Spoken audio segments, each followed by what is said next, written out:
তোমরা যারা ক্লাস 11 অর্থাৎ একাদশ শ্রেণীর ফার্স্ট সেমিস্টারের ছাত্রছাত্রী রয়েছো, এখন তোমাদের পলিটিক্যাল সায়েন্স বা রাষ্ট্রবিজ্ঞান বিষয়ের ক্লাস রয়েছে।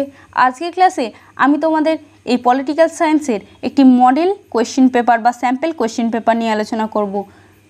আজকের ভিডিওটা তোমাদের জন্য খুবই গুরুত্বপূর্ণ হতে চলেছে, কারণ আজকের প্রশ্নপত্রের মাধ্যমে তোমরা বুঝতে পারবে তোমাদের পরীক্ষার জন্য কী ধরনের প্রশ্নপত্র হতে পারে। তোমাদের 40 নম্বরের পরীক্ষা, এই 40 নম্বর পরীক্ষায় কি কি প্রশ্ন আসতে পারে, কি ধরনের প্রশ্ন হতে পারে তোমরা দেখে নাও। তোমরা এমসিকিউগুলো দেখে নাও, আমি আলোচনা করে দিয়ে যাচ্ছি। আমি তোমাদের অপশানগুলো বলছি না, কারণ অনেকটাই ভিডিওটা তাহলে বড় হয়ে যাবে। আমি প্রশ্নগুলো বলছি এবং প্রশ্নের সাথে উত্তরটা বলে যাচ্ছি, তোমরা দেখে নাও। নিম্নলিখিত কে সক্রেটিসের শিষ্য হিসেবে পরিচিতি লাভ করেছেন? অপশান এখানে ঘ সঠিক উত্তর, অর্থাৎ প্লেটোর সঠিক উত্তর।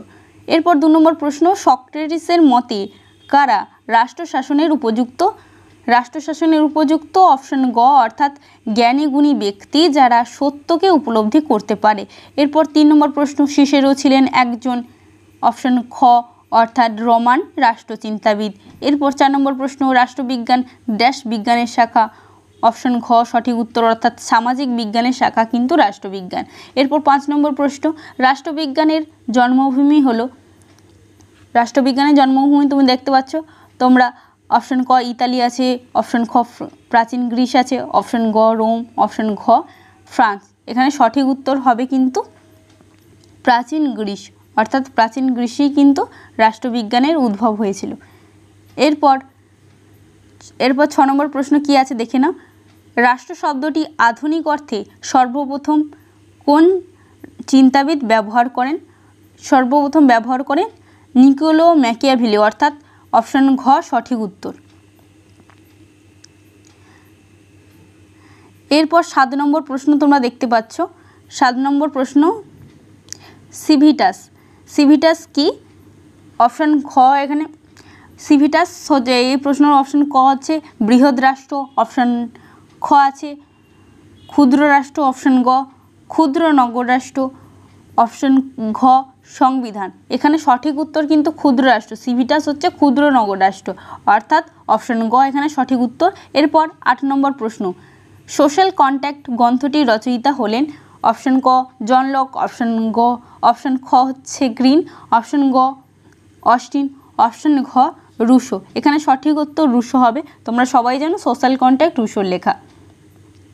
এরপর 9 নম্বর প্রশ্ন, 9 নম্বর প্রশ্ন আছে অধিক জনসংখ্যা বিশিষ্ট কয়েকটি দেশ হলো? অধিক জনসংখ্যা বিশিষ্ট দেশ কোনটা ঠিক কোনটা ভুল তোমাদের লিখতে হবে। অধিক জনসংখ্যা বিশিষ্ট দেশ আগে চীন ছিল এবং শেষ জনসংখ্যা গণনা অনুযায়ী বর্তমানে ভারত, অর্থাৎ সঠিক উত্তর কিন্তু অপশান ক হচ্ছে। এরপর 10 নম্বর প্রশ্ন, নাগরিক শব্দটির উৎপত্তি হয়েছে কোন শব্দ থেকে? নাগরিক শব্দটির উৎপত্তি হয়েছে অপশান ক শহর, অপশান খ বন্দর, অপশান গ নগর, অপশান ঘ জনপদ, অপশান গ সঠিক উত্তর, অর্থাৎ নগর শব্দ থেকে।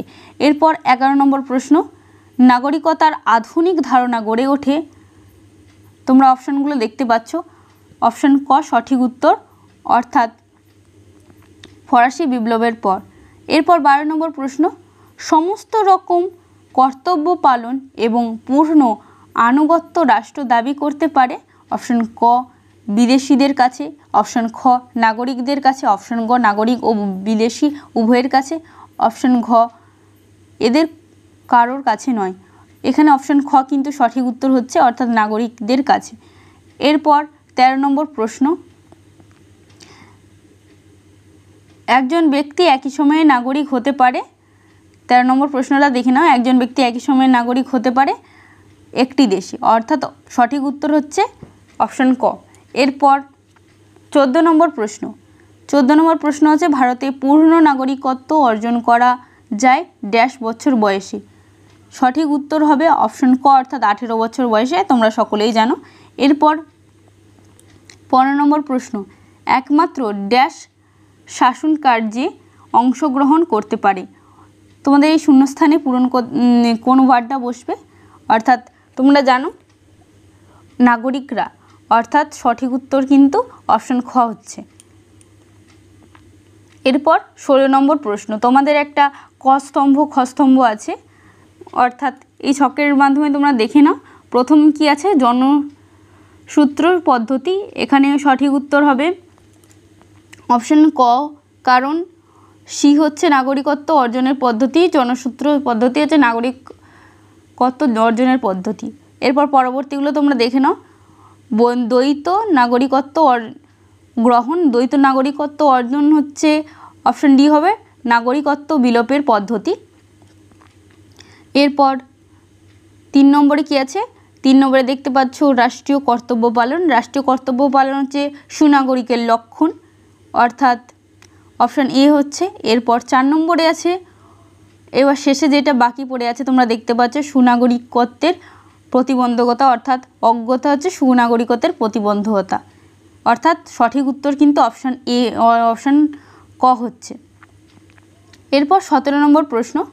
17 নম্বর প্রশ্নটা তোমরা দেখতে পাচ্ছ শাসনতন্ত্র হলো সেই সব আইন ও প্রথার সমষ্টি যেগুলি রাষ্ট্রীয় জীবনকে নিয়ন্ত্রিত করে। তারপরে তোমরা দেখতে পাচ্ছ একটা কোটেশনের মধ্যে লাইন আছে, the agreement of laws and custom under which the life of the states goes on, এ কথা বলেছেন। এখানে সঠিক উত্তর হবে লর্ড ব্রাইস, অর্থাৎ অপশন ক হচ্ছে এখানে সঠিক উত্তর। এরপর 18 নম্বর প্রশ্নটি তোমরা দেখে নাও।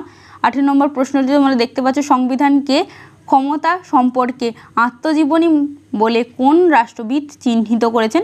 কোন রাষ্ট্রবিদ চিহ্নিত করেছেন, অপশন খ সঠিক উত্তর, অর্থাৎ ফাইনার চিহ্নিত করেছেন, অর্থাৎ ফাইনার বলেছেন। এরপর 19 নম্বর প্রশ্ন, সংবিধান রচনার উৎসগুলিকে কয়টি ভাগে ভাগ করা যায়। সংবিধান রচনার উৎসগুলিকে ভাগ করা যায় 2টি ভাগে। এরপর 20 নম্বর প্রশ্ন, অর্থাৎ সঠিক উত্তর কিন্তু এখানে ক হচ্ছে। এরপর 20 নম্বর প্রশ্ন, জার্মানির সংবিধান কীরূপ। জার্মানির সংবিধান অপশন খ হচ্ছে এখানে সঠিক উত্তর, হচ্ছে আদর্শ নিরপেক্ষ সংবিধান। এরপর 21 নম্বর প্রশ্ন, নিম্নলিখিত সংবিধান হলো ড্যাশ দলিল। নিম্নলিখিত সংবিধান হলো ড্যাশ দলিল, এখানে সঠিক উত্তর হবে অপশন ক, অর্থাৎ অসম্পূর্ণ দলিল। এরপর 22 নম্বর প্রশ্ন, মৌলিক অধিকারের রক্ষা কবচ বলা হয় ড্যাশ সংবিধানকে। এখানে সঠিক উত্তর হচ্ছে অপশন ক, অর্থাৎ লিখিত সংবিধানকে রক্ষা কবচ বলা হয় মৌলিক অধিকারের। এরপর 23 নম্বর প্রশ্ন তোমরা দেখতে পাচ্ছ। 23 নম্বর প্রশ্ন, ভারতীয় স্ট্যাটিস্ট্যারি, তাহলে স্ট্যাটিস্ট্যারি কমিশনটি কি নামে পরিচিত। অপশন ক ক্যাবিনেট কমিশন, অপশন খ কুপল্যান্ড কমিশন, অপশন গ সাইমন কমিশন, অপশন ঘ লিল কমিশন। লি কমিশন, অর্থাৎ সঠিক উত্তর কিন্তু হবে অপশন গ, অর্থাৎ সাইমন কমিশন কিন্তু এখানে সঠিক উত্তর। এরপর 24 নম্বর প্রশ্ন তোমরা দেখে নাও। গণপরিষদের দাবি জাতীয় কংগ্রেস সর্বপ্রথম উত্থান করে। তোমরা এই সালগুলো বা খ্রিস্টাব্দগুলো দেখে নাও, সালগুলো কি কি আছে। সঠিক উত্তর কিন্তু এখানে হবে 1906 খ্রিস্টাব্দে। এরপর 25 নম্বর প্রশ্ন, 1929 খ্রিস্টাব্দের কংগ্রেসের লাহোর অধিবেশন গুরুত্বপূর্ণ কেন। কংগ্রেসের লাহোর অধিবেশন গুরুত্বপূর্ণ, সঠিক উত্তর এখানে ক হবে, অর্থাৎ কংগ্রেস প্রথম পূর্ণ স্বরাজ দাবি করে ত্রিবর্ণ রঞ্জিত পতাকা উত্তোলন করেন। এরপর 26 নম্বর প্রশ্ন, ভারতীয় সংবিধান প্রণয়নে গণপরিষদের কতদিন সময় লেগেছিল। সঠিক উত্তর হবে কিন্তু অপশন খ, অর্থাৎ 2 বছর 11 মাস 18 দিন সময় লেগেছিল, অর্থাৎ সঠিক উত্তর এখানে খ। এরপর তোমরা দেখতে পাচ্ছ 27 নম্বর প্রশ্ন। 27 নম্বর প্রশ্ন কি আছে তোমরা দেখতে পাচ্ছ। 212টি সাধারণ আসনের মধ্যে কংগ্রেসের আসন সংখ্যা কত ছিল। কংগ্রেসের আসন সংখ্যা ছিল অপশান খ সঠিক উত্তর, অর্থাৎ 203টি। এরপর 28 নম্বর প্রশ্ন, গণপরিষদের গুরুত্বপূর্ণ কমিটি ও তার দায়িত্বপ্রাপ্ত চেয়ারম্যান বর্গের সঠিক বিকল্পটি নির্বাচন করো। এখানে 3 নম্বরটা দেখো কোয়েশ্চেন মার্ক আছে, অর্থাৎ 3 নম্বরটা সঠিক উত্তর হবে ডক্টর বি আর আম্বেদকর বা ডক্টর আম্বেদকর। অপশন খ সঠিক উত্তর। এরপর 29 নম্বর প্রশ্নটা তোমরা দেখে নাও। 29 নম্বর প্রশ্নটা আছে ভারতের সংবিধানে অন্যান্য দেশের থেকে ধার করা বা ধার নেওয়া বৈশিষ্ট্যগুলি হলো। তোমরা ধার নেওয়া বৈশিষ্ট্যগুলি দেখে নাও। এই বৈশিষ্ট্যের মধ্যে সঠিক উত্তর হবে কিন্তু অপশন ক, অর্থাৎ ধার নেওয়া বা ধার করা বৈশিষ্ট্য হলো নাগরিকদের মৌলিক কর্তব্য, নাগরিকদের মৌলিক অধিকার, সংসদীয় ব্যবস্থা, এক নাগরিকত্ব আর যুক্তরাষ্ট্রীয় ব্যবস্থা। অর্থাৎ সঠিক উত্তর কিন্তু অপশন ক হবে। এরপর তোমরা দেখতে পাচ্ছ 30 নম্বর প্রশ্ন, অর্থাৎ 30 নম্বর প্রশ্ন কি দেখতে পাচ্ছ, একটা বিস্তৃতি এবং তার কারণ দেওয়া আছে। সাধারণভাবে সংবিধান হলো রাষ্ট্র পরিচালনার নিয়মকানুন। এটা হচ্ছে বিস্তৃতি এবং তার কারণ রয়েছে যে কোনো প্রতিষ্ঠান তথা রাষ্ট্রকে সুষ্ঠুভাবে পরিচালনা করার জন্য চূড়ান্ত কিছু নিয়মকানুন থাকা দরকার। এর মধ্যে সঠিক উত্তর কোনটা হবে তোমরা দেখো। সঠিক উত্তর কিন্তু হবে অপশন ক, অর্থাৎ এ ও আর উভয় সঠিক এবং আর হলো এর সঠিক ব্যাখ্যা। অর্থাৎ সঠিক উত্তরটি হচ্ছে অপশন ক, অর্থাৎ সঠিক উত্তর অপশন ক হচ্ছে। এরপর 31 নম্বর প্রশ্ন। এরপর তোমরা 31 নম্বর প্রশ্নটি দেখে নাও। ভারতের মূল সংবিধানে মোট কতগুলি ধারা ছিল? ভারতের মূল সংবিধানে ছিল 395টি ধারা, অর্থাৎ সঠিক উত্তর অপশন ক। এরপর 32 নম্বর ধারা। বর্তমানে ভারতীয় সংবিধানে মোট ধারার সংখ্যা হলো, ধারার সংখ্যা কটি? বর্তমানে ভারতীয় সংবিধানের মোট ধারার সংখ্যা হবে অপশন ঘ, অর্থাৎ 470টি। এরপর 33 নম্বর প্রশ্ন। এরপর 33 নম্বর প্রশ্ন তোমরা দেখতে পাচ্ছ ভারত একটি অপশন, তোমাদের 4টি অপশন আছে, 4টি অপশনের মধ্যে সঠিক উত্তর হবে অপশন খ, অর্থাৎ রাজ্য সমূহের সংঘ। এরপর 34 নম্বর প্রশ্ন। 34 নম্বর প্রশ্ন তোমরা দেখতে পাচ্ছ নমনীয় ও অনমনীয় সংবিধানের মাঝামাঝি হলো। এখানে 4টি অপশন আছে, 4টি অপশনের মধ্যে সঠিক উত্তর হলো ভারতের সংবিধান। এরপর তোমরা দেখে নাও পরবর্তী প্রশ্ন, অর্থাৎ পরবর্তী প্রশ্ন হচ্ছে 35 নম্বর প্রশ্ন। 35 নম্বর প্রশ্ন হচ্ছে সংসদীয় ব্যবস্থায় মন্ত্রিসভা দায়িত্বশীল থাকে, সংসদীয় ব্যবস্থায় মন্ত্রিসভা দায়িত্বশীল থাকে আইনসভার কাছে। এরপর 36 নম্বর প্রশ্ন, ভারতের সংবিধানে ভারতকে রাজ্যসমূহের একটি ইউনিয়ন বলে বর্ণনা করা হয়েছে কত নম্বর ধারায়? কত নম্বর ধারায়? অপশন ক সঠিক উত্তর, অর্থাৎ 1-এর 1 নম্বর ধারায়। এরপর 37 নম্বর প্রশ্ন, ভারতীয় সংবিধানে উল্লিখিত অধ্যায়গুলির মধ্যে IIVA এবং অর্থাৎ 1 এবং 4A নম্বর ধারায়, 1 এবং 4A নম্বর ধারায় বিষয়গুলি ক্রমানুসারে সাজিয়ে লেখো। ক্রমানুসারে সাজাতে বলেছে। এর মধ্যে সঠিক উত্তর তোমরা দেখতে পাচ্ছ, সঠিক উত্তর কিন্তু হবে অপশন ক, অর্থাৎ ভারতীয় ইউনিয়ন, নাগরিকত্ব, তারপর মৌলিক অধিকার, তারপর রাষ্ট্রের নির্দেশমূলক নীতিসমূহ এবং তার পরবর্তী কিন্তু মৌলিক কর্তব্য। এরপর তোমরা 38 নম্বর প্রশ্নটি দেখে নাও। 38 নম্বর প্রশ্নটি এখানেও কিন্তু একটা বিস্তৃতি এবং কারণ রয়েছে।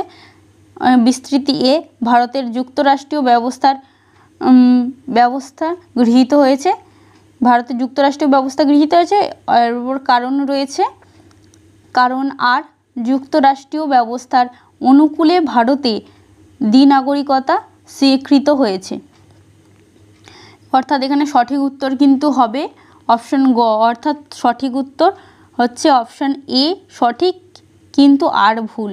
এরপর 39 নম্বর প্রশ্ন, ভারতীয় সংবিধানে X ও Y এর জন্য সরকারি চাকরি, শিক্ষা প্রতিষ্ঠান এবং আইনসভায় সংরক্ষণ ব্যবস্থা গৃহীত হয়েছে। এই সংরক্ষণ ব্যবস্থাকে বা নীতিকে ইতিবাচক বৈষম্য হিসেবে বিবেচনা করা হয়। বর্তমানে 2030 সালের 25শে জানুয়ারি পর্যন্ত সংরক্ষণের মেয়াদ বৃদ্ধি করা হয়েছে। এখানে X ও Y হলো যথাক্রমে, তোমাদের দেখো 4টি অপশন আছে, এই 4টি অপশনের মধ্যে সঠিক উত্তর কিন্তু অপশন খ সঠিক, অর্থাৎ তপশিলি জাতি ও তপশিলি উপজাতি। এরপর শেষ প্রশ্ন, অর্থাৎ 40 নম্বর প্রশ্নটি তোমরা দেখতে পাচ্ছ কি আছে। 40 নম্বর প্রশ্ন আছে ভারতে অখণ্ড বিচার ব্যবস্থার সঠিক ক্রমটি নির্বাচন করো। তোমাদের একটা পিরামিড আকারে দেখতে পাচ্ছ, 4টি অপশান রয়েছে। এই 4টি অপশানের মধ্যে সঠিক অপশানটি তোমরা দেখতে পাচ্ছ। সঠিক অপশান কি হবে? সঠিক অপশান হবে অপশান ঘ, সঠিক উত্তর। অর্থাৎ এখানে সঠিক উত্তর হবে অপশান ঘ। এই শেষ পিরামিড অর্থাৎ ঘ হচ্ছে সঠিক উত্তর। অর্থাৎ পিরামিডের চূড়ায় রয়েছে, সর্বপ্রথমে রয়েছে সুপ্রিম কোর্ট এবং তার নিচে হাইকোর্ট এবং তার নিচে রয়েছে নিম্ন আদালতগুলি। এই ছিল আজকের ক্লাসের মডেল কোশ্চেন পেপার বা নমুনা প্রশ্নপত্রটির আলোচনা। ভালো লাগলে অতি অবশ্যই লাইক করো, শেয়ার করো বন্ধুদের, কারণ পরীক্ষার আগের দিন তারা যেন ভালোভাবে বিষয়বস্তুটা বুঝতে পারে এবং তোমরা সকলেই ভালো করে পরীক্ষা দাও আর নির্ভয়ে পরীক্ষা দাও। তোমাদের পরীক্ষা একদম ভালো হবেই। আজকের ক্লাসটা এই পর্যন্ত।